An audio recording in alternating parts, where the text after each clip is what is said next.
Elon Musk has just done something that, until now, most people would have said was impossible. He's taking on a government, not with soldiers, not with a coup, but with his phone. At this very moment, Britain's Prime Minister is losing control. Not because of an election, not because of Parliament, but because one man with 200 million followers has decided enough is enough. And the shocking part? It's working. The UK government is unravelling in front of our eyes, and the method Musk is using is now on full display. If this succeeds, every world leader should be alarmed, because Musk is showing that in 2025, one individual with the right platform can achieve what once took revolutions. If you want to see where power is heading before anyone else does, subscribe now. What's happening next could change everything.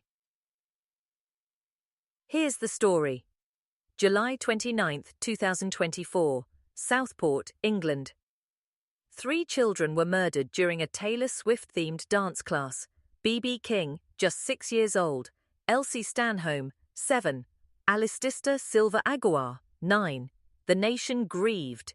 But then misinformation about the attacker's identity exploded online. Anger spilled into the streets as riots erupted across multiple cities.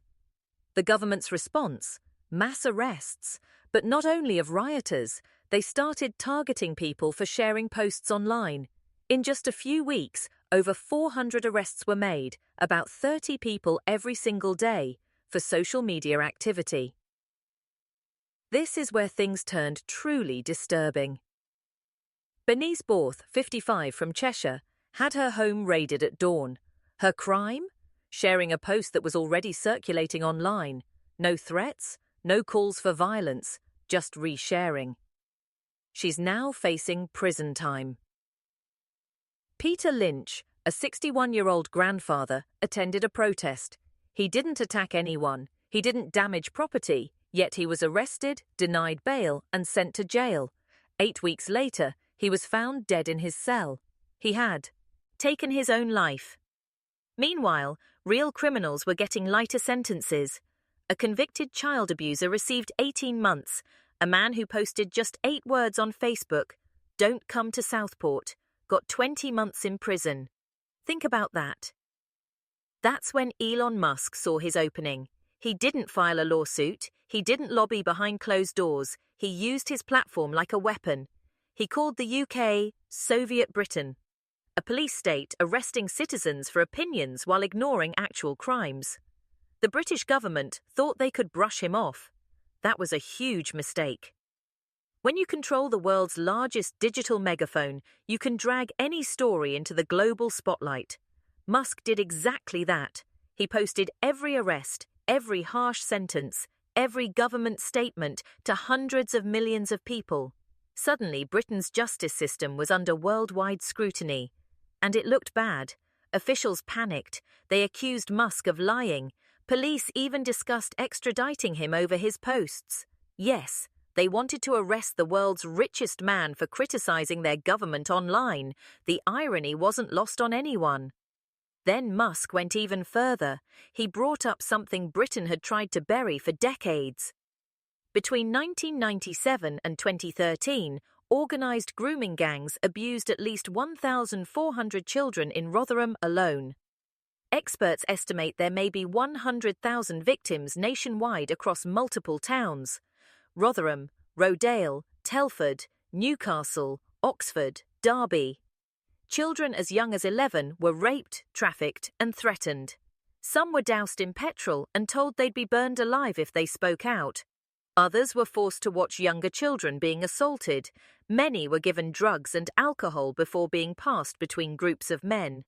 Police knew, social workers knew, local politicians knew. For years they did almost nothing. Why? Official reports said it outright. Authorities feared being called racist. They claimed investigations were too complex. Meanwhile, children kept suffering. And here's what made Musk's attack so devastating.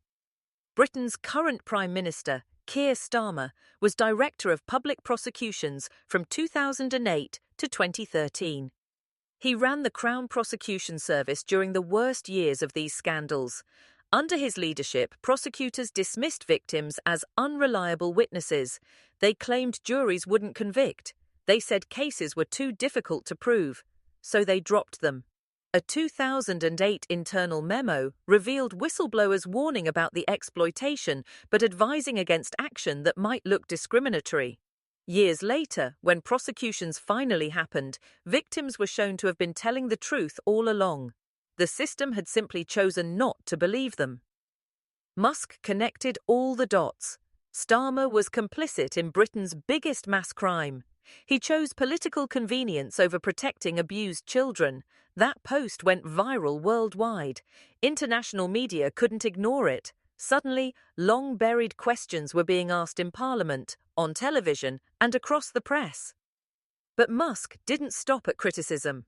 According to multiple reports, he's moved into active political warfare with a three-part strategy: expose and amplify every government failure, keep Britain's injustices trending globally, quietly support opposition parties, especially Reform UK, which has surged in the polls. Its leader, Nigel Farage, is now appearing alongside Musk at international events.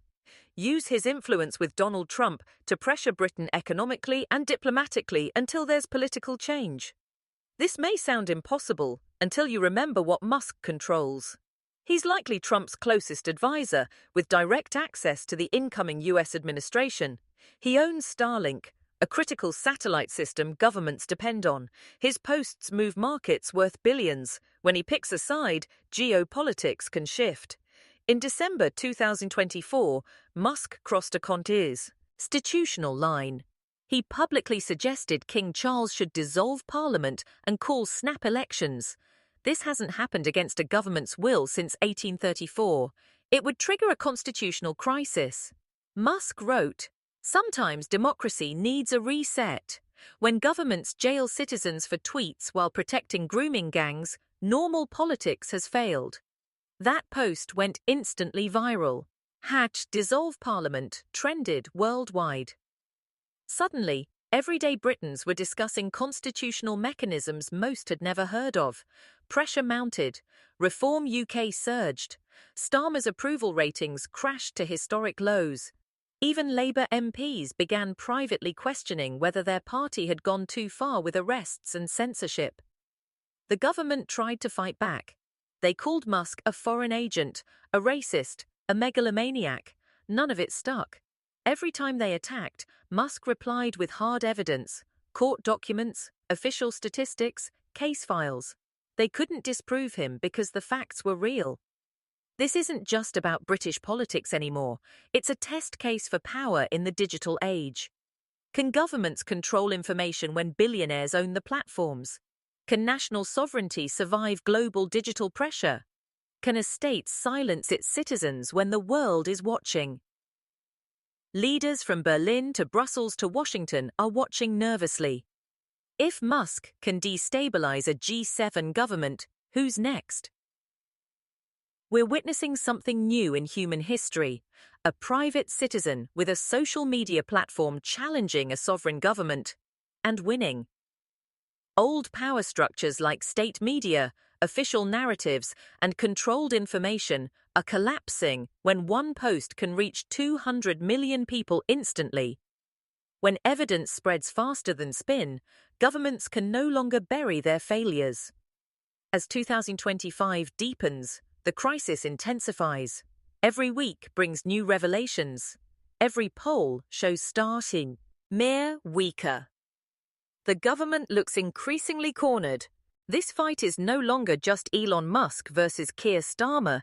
It's about whether citizens can speak freely without midnight raids, whether governments can crush dissent in the digital age, whether powerful people will finally face consequences for their worst failures.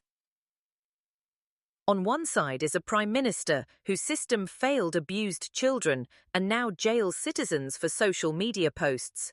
On the other is the world's most influential private citizen, with a direct line to the White House and a platform that can't be shut down. The outcome will define power for decades. Will the state win with its legal authority to arrest? Or will the digital outsider win with his power to expose? This is legacy systems versus new platforms, official control versus crowdsourced truth. The answer is being written in real time. Peter Lynch died in a cell for attending a protest. Thousands of children were abandoned by the very system meant to protect them. People are jailed for words while violent criminals walk free. This is what happens when governments forget they serve the people, not rule them. This is what happens when they think accountability is optional. But for the first time in history, a new kind of power can challenge them. Digital power. Global power, the power of truth spreading faster than lies, the power of exposure. Here's the question every politician should be asking themselves at night. If a government can be held accountable by a billionaire with a platform, can it also be held accountable by millions of citizens with smartphones? Because that's what's really happening. Musk is just the loudest voice. Behind him are millions watching, sharing, and demanding answers. The tools of accountability have been democratized. The megaphone is no longer controlled by the few. Is this digital accountability finally here, or is it dangerous interference in democracy? Are we seeing the birth of a new check on government power, or the rise of oligarchic influence over sovereign nations? What do you think? Share your thoughts below. And if you want to follow this story as it unfolds, because it's far from over, subscribe and turn on notifications. The mainstream media is days behind. We're covering it in real time. The battle for Britain's future is happening now. The battle for free speech is happening now. And the fight over who really holds power in the digital age, that's happening now too. Don't just watch history. Understand it. Subscribe.